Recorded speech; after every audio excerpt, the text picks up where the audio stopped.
Hello and welcome to Acronym TV. I'm your host, Dennis Trainer Jr. So glad to be back. First up this week, Bill Maher is more and more resembling everyone's least favorite uncle. You know the one.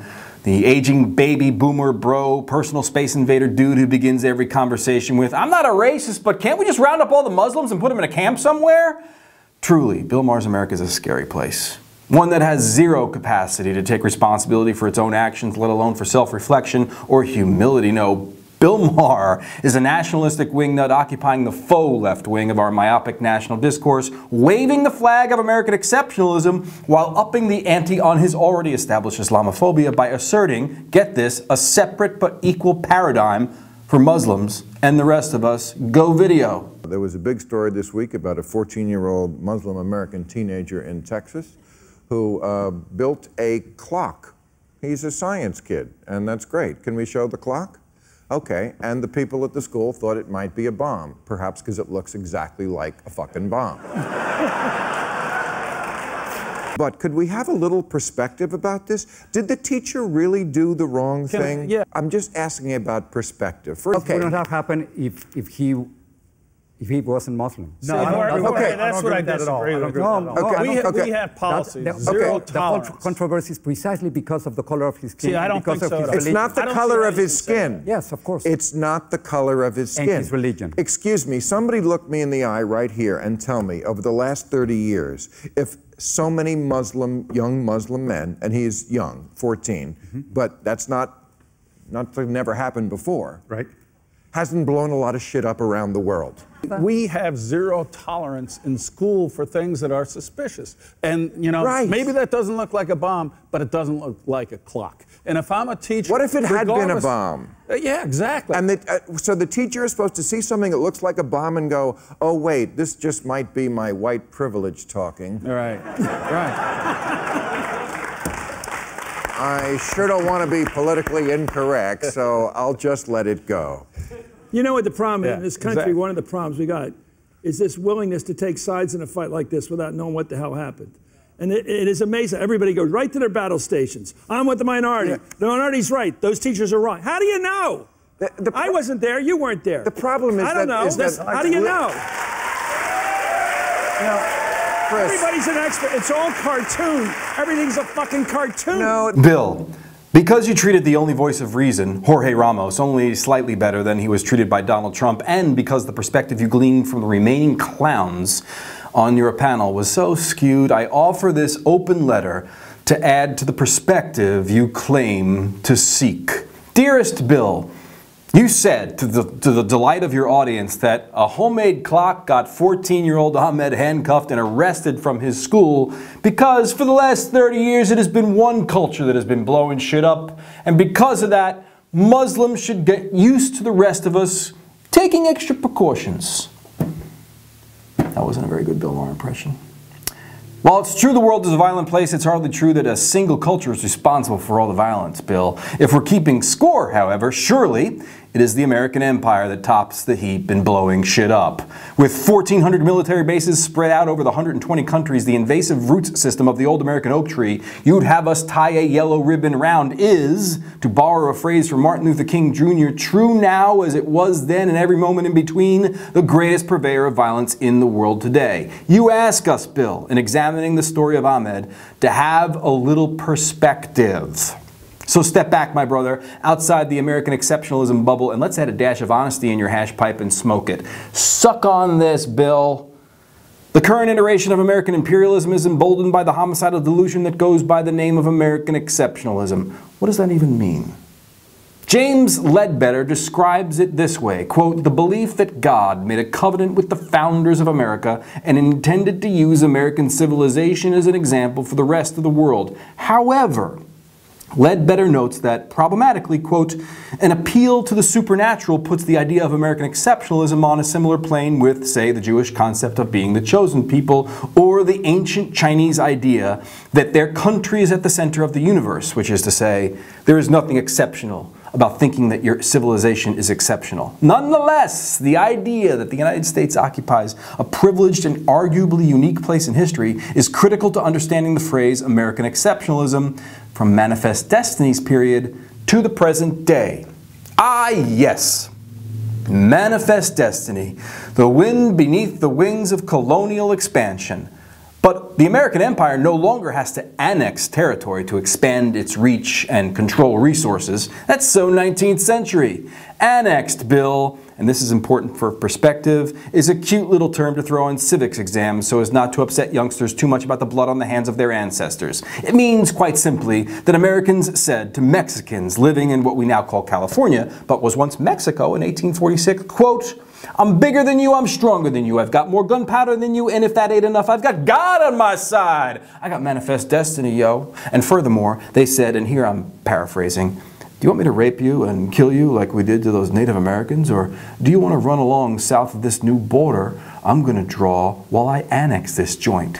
California, no doubt about it." Once California was annexed away from Mexico, God blessed America with Hollywood, where you live, Bill. And Hollywood blessed the world with the 21st century poster child for manifest destiny, Ronald Reagan, who, and this is for perspective, Bill, came upon the scene in the blink of an eye, historically speaking, after the hippies came really close to creating a whole different kind of world and nearly started a revolution that was squelched when they killed a couple of Kennedys, Malcolm and Martin. And all the rest of the baby boomers got the message loud and clear, tucked their tail between their legs and went to work selling insurance to pay for the mortgage in Levittown. When liberals put the peanut farmer in the White House, that whole cardigan thing just wasn't very, what's the word? Exceptional, I guess. And so enter stage left, the American cowboy Ronald Reagan, who hoodwinked so many liberals into voting for him that his landslide electoral victory began the great creep of the American center to the right. So far right, Bill, that the so-called liberals who hated the Bush doctrine loved it when applied by an African-American with a charming lilt to his speech. And so a never-ending war, surveillance into every corner of our lives, and a cranky comic suggesting that 14-year-old kids interested in science should be treated by one simple metric: do they look Muslim? All in the name of divinely ordained manifest destiny. Let's call it, Bill, manifest destiny's child. You say, Bill, to the delight of your audience, that Ahmed's makeshift clock actually looks like a bomb. It only looks like a bomb, Bill, in the eyes of one who knows that karma is a boomerang. And Manifest Destiny's child has been chucking out so many boomerangs that we're wondering when we'll have to duck and cover again, like we did on September 11th, 2001. Perspective, brought to you by Acronym TV. What do you stand for?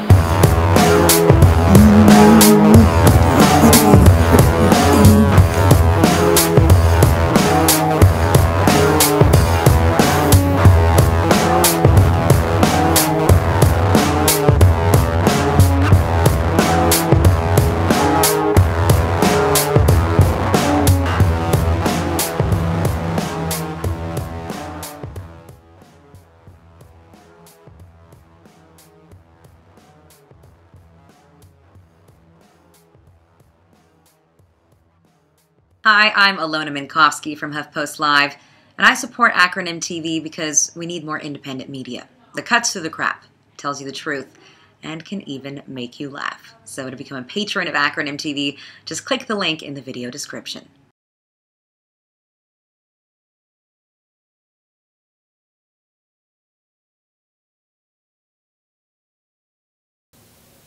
Our main story this week focuses on the Syrian refugee crisis.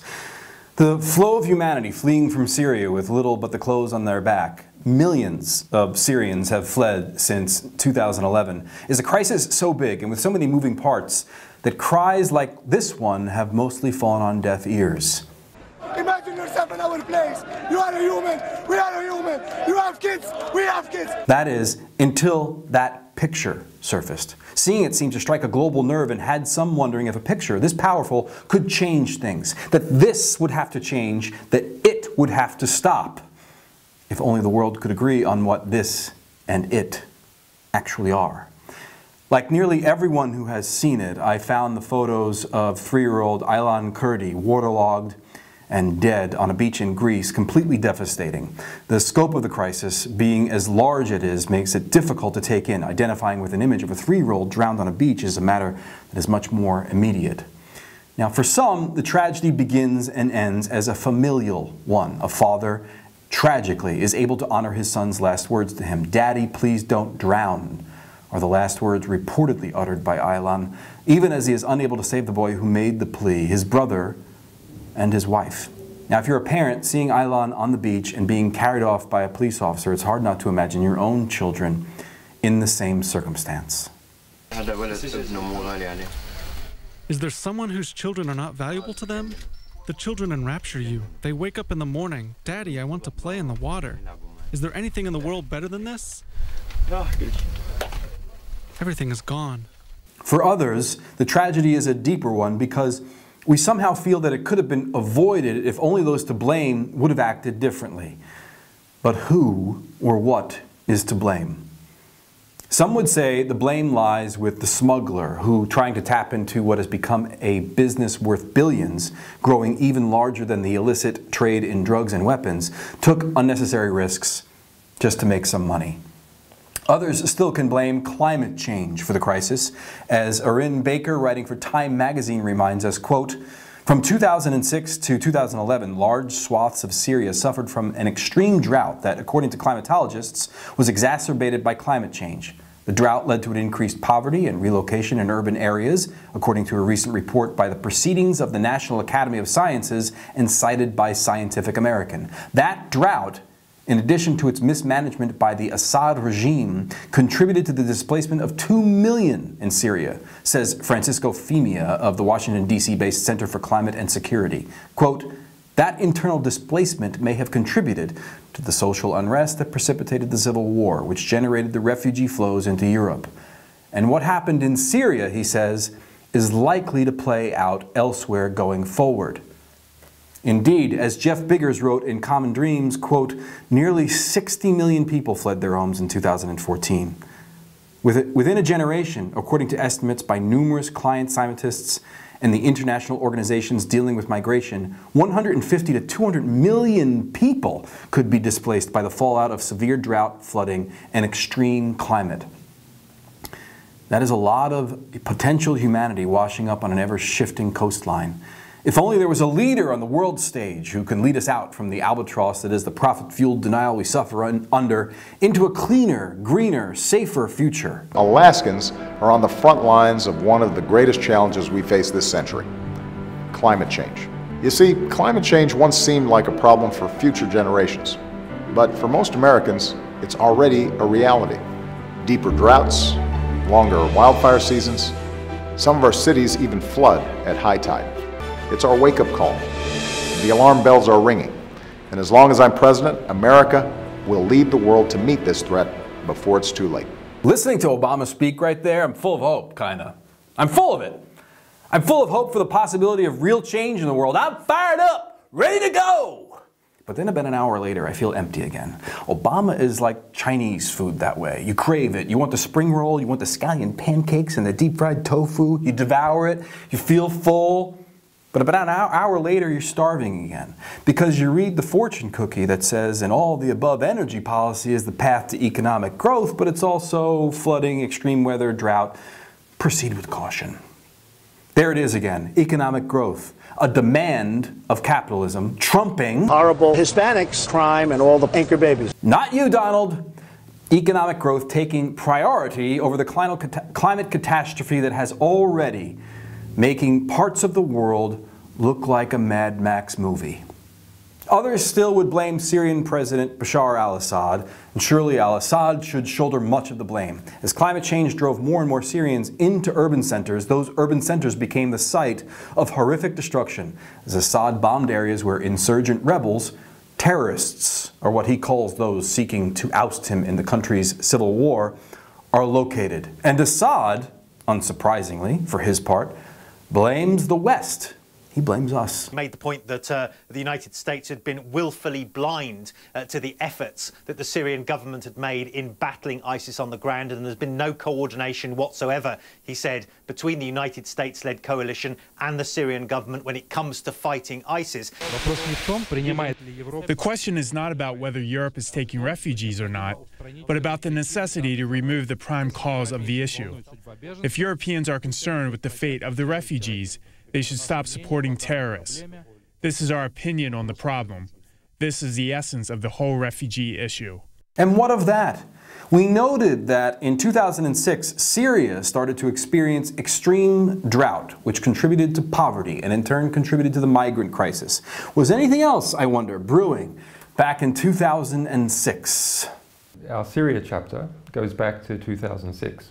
There's a very important cable in 2006 from Ambassador Roebuck, stationed in Damascus. And he writes back discussing a plan for the overthrow of the Assad government in Syria.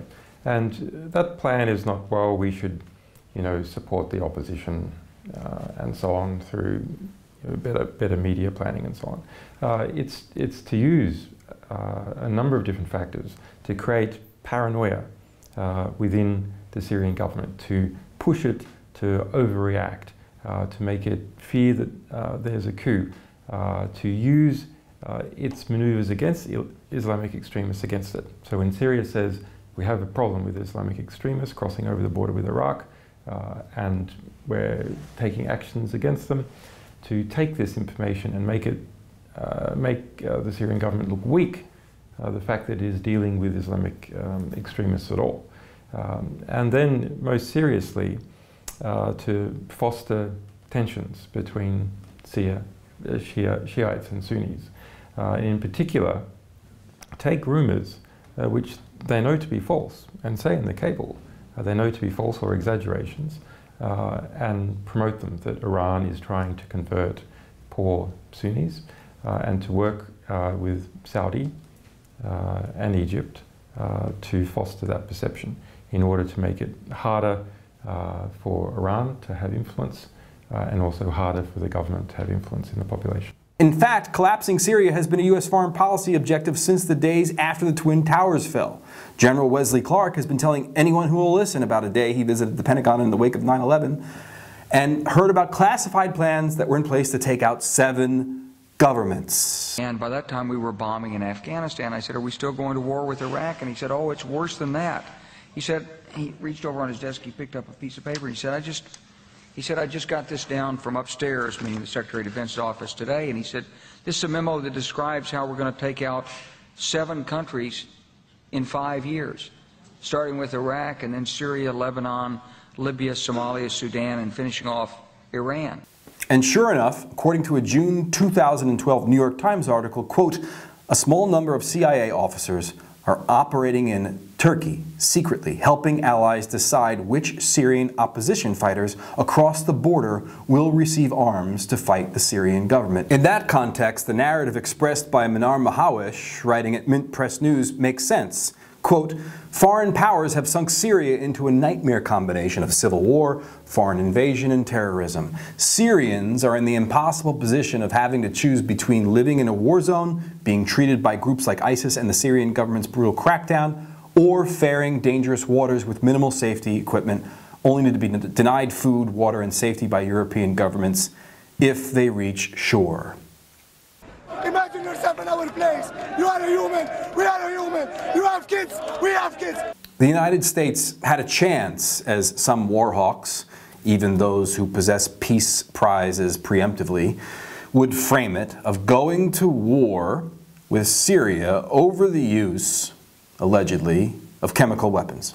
10 days ago, the world watched in horror as men, women, and children were massacred in Syria in the worst chemical weapons attack of the 21st century. Yesterday, the United States presented a powerful case that the Syrian government was responsible for this attack on its own people. Our intelligence shows the Assad regime and its forces preparing to use chemical weapons, launching rockets in the highly populated suburbs of Damascus, and acknowledging that a chemical weapons attack took place. Now, the assertion that the Syrian government was responsible for gassing their own people to death doesn't carry with it the benefit of being a verifiable fact. However, verifiable facts have never stood in the way of the United States military machine, and so Obama made clear in the summer of 2013 that his administration, while seeking congressional approval for military action, didn't really need that approval to go to war. To check off one of the 7 countries from the list of countries whose regimes we were hell-bent on changing. And so Obama made clear that while prepared to give Congress a voice, he was also prepared to continue in a long-standing presidential prerogative to flout international law and the Constitution and go to war with Syria with or without congressional approval. An overwhelming outcry from activists pressured Congress, and that pressure actually worked. We didn't go to war with Syria. In September of 2013, I spoke with Medea Benjamin of Code Pink about the victory for a suddenly resurgent anti-war movement here in the United States. I've never felt prouder of the American people, really. When you're talking to members of Congress, do you get a consensus about why there's an opposition? Do they believe the presentation by the Obama administration that Assad is responsible for the chemical attacks and just don't want to attack, or do they question that assessment as well? I think for the first time, they really were listening to their constituents. I think that was the #1 thing. It was amazing, Dennis, going into the offices because the phones were ringing off the hook, but you never knew what kind of people were calling in. It wasn't just that the peace movement revived itself, which it did. It was the heartland spoke up. Now, if you're still among those who think that the United States invading Syria would have helped to mitigate the humanitarian crisis we're looking at now, perhaps you'll consider a counterpoint supported by the last 70 years of the United States military interventions of the overt and covert variety that succeeded only in solidifying our access to energy resources and failed miserably in the area of decreasing human suffering. Not that that was ever their objective. And even if Obama could not find a politically expedient path to a traditional invasion, a clandestine effort by the U.S. against Syria and Iran with the objective of toppling the leadership in those countries goes back to at least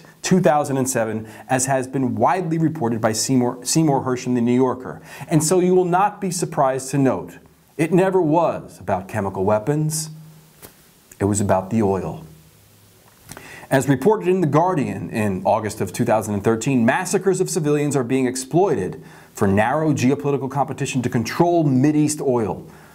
Quote, in 2009, the same year French Foreign Minister Dumas alleged the British began planning operations in Syria, Assad refused to sign a proposed agreement with Qatar that would have run a pipeline from the latter's north field, contiguous with Iran's south Pars field, through Saudi Arabia, Jordan, Syria, and on to Turkey, with a view to supply European markets, albeit bypassing Russia. Assad's rationale was to protect the interests of his Russian ally, which is Europe's top supplier of natural gas. Instead, the following year, Assad pursued negotiations for an alternative $10 billion pipeline with Iran across Syria that would also potentially allow Iran to supply gas to Europe. The Memorandum of Understanding for the project was signed in July of 2012, just as Syria's civil war was spreading to Damascus and Aleppo. And in 2013, Iraq signed a framework for agreement for construction of those gas pipelines. So there you have it. Putin and al-Assad want a pipeline to take a path economically befitting them. Turkey, Saudi Arabia, the United States, and others want a pipeline to take a path economically befitting to them. And so a 3-year-old drowned dead boy on a beach, one story in literally millions of stories of people desperately fleeing their home, is all about some geopolitical bullies wanting to make some money. The human imagination, capable of building the pyramids, capable of delivering humans to the moon, capable of storing everything that once occupied library stacks in a freaking cloud, that human imagination can't solve this humanitarian crisis?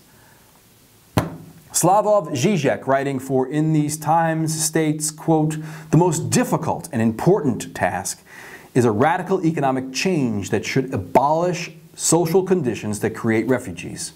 The ultimate cause of refugees is today's global capitalism itself and its geopolitical games. And if we do not transform it radically, immigrants from Greece and other European countries will soon join African refugees.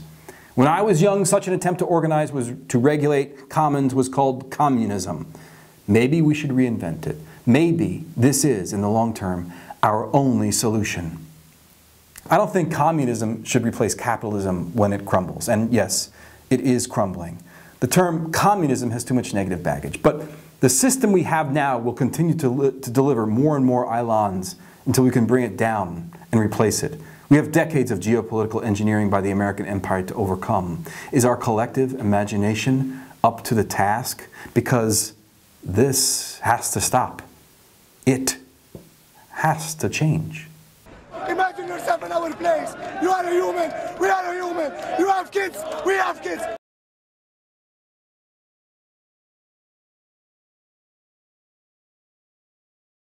Finally this week, it's a new segment that's going to pop up from time to time called What Would You Do?, wherein I explain a little situation that happened in my life I look back on, and I wish I played the situation differently. We all have these situations, right? So I'll ask you, what would you do? Here's what happened. A week or so ago, after a really full day that included plenty of procrastination, followed by some yoga and a haircut, I decided to reward myself with a pint of beer and a bite to eat at the local pub. All right, it wasn't actually a local pub, it was a small local chain restaurant in a strip mall, but unique enough that it passes for a local pub in the cultural desert where I have been marooned for nearly a decade. Sorry, love you, Massachusetts. So I belly up at the bar, I place my order and pretend like I'm reading an important email on my phone so I can enjoy the conversation next to me by eavesdropping. Not that I had to eavesdrop. The three dudes next to me were plenty loud enough. Here's what I and anyone within 30 feet could have pieced together about the three amigos. Two guys were clearly together. They worked for the same company, they were in from out of town, staying in a nearby hotel to attend a business conference of some kind, which they had skipped out of earlier in the day to go golfing. After 9 holes of golfing, the golfing got in the way of their drinking, and so now here they were. The third dude was also from out of town, also at the conference, but didn't go golfing and didn't work with guy 1 and guy 2, so theirs was the kind of quick acquaintance one makes at these types of things. Now, for some reason, guy 1 is looking at a picture on guy 3's phone. It's a picture of guy 3's wife. Guy 3 is about 50. He's Russian or something. His wife is about 25, looks like a model. And guy 1 is saying that guy's 3 wife is really hot, how he'd like to do her, etc. Guy 2 is kind of nodding and tossing out the occasional affirmative grunt, doing his best to indicate that he's participating in the conversation. But he weighs only about half of what guy 1 weighs. And by the looks of him, he's been keeping up with guy 1's drinking all afternoon. Guy 3 is bragging about his wife. Not only is she beautiful, they have an agreement, he says. Guy 3 is telling guys 1 and 2 he's allowed to fuck around with his wife while he's at these conferences. So here we go, night on the town. Guy 1 starts to talk about having sex with a prostitute isn't cheating on your wife, and then 3 of them start to reenact that scene from Jaws where the guys one-up each other with their worst scar stories, except these dudes were one-upping each other with stories of strip bars and prostitutes and cheating on their wives and talking about body parts and body juices and which woman currently at the restaurant and the bar they would allow to perform sex acts on them. The bartender serving us all is about 25 years old, a woman. Now, I used to be a bartender. I remember being trapped by assholes like this, but as a man, my entrapment was very different than this woman was feeling, I can imagine. So I started to think about what I could do, right? What would you do? I wanted to remedy the situation. Now, by remedy, I want the three dudes not only to check their behavior, I wanted somehow to awaken them with the realization that their gross assertion of male privilege was not only making people uncomfortable, including the female bartender, but their whole worldview was toxic. Now, guy 1's the ringleader, and he outweighs me by at least 60 pounds, but he seems soft, I told myself, somehow imagining a version of myself that is like 20 years younger than me. It's not a marshmallow like I've turned into now.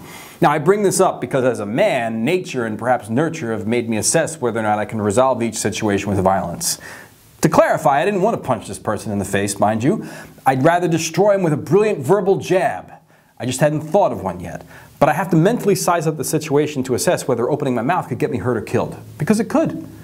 Now, if I were to successfully land this brilliant verbal jab, he might escalate the situation and somehow challenge me to a fight. And while I could never ever form that brilliant verbal jab in my mind that would render guy 1 in a heap of tears, I did practice several times in my mind the reply I would offer if my brilliant verbal jab did provoke guy 1 to the brink of violence. I'd look him in the eye, dead in the face, and say, calm as can be, you better think very carefully just how far you want to take this. You can either walk away from me or spend the night in the hospital.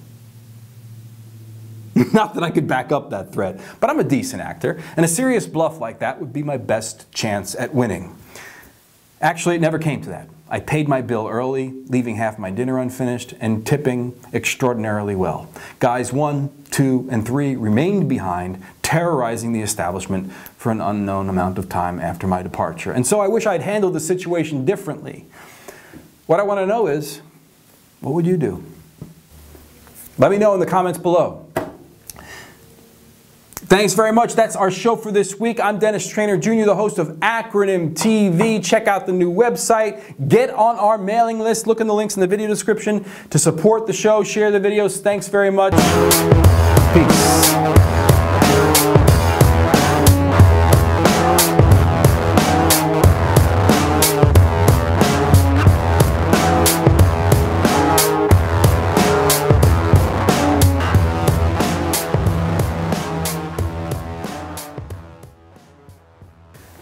Acronym TV is independently produced and individually supported by viewers like you. Visit acronymtv.com/donate to donate. It's also produced with underwriting support from Occupy.com. Occupy.com, a news and media channel amplifying the voices of the global 99%. Find out more at Occupy.com.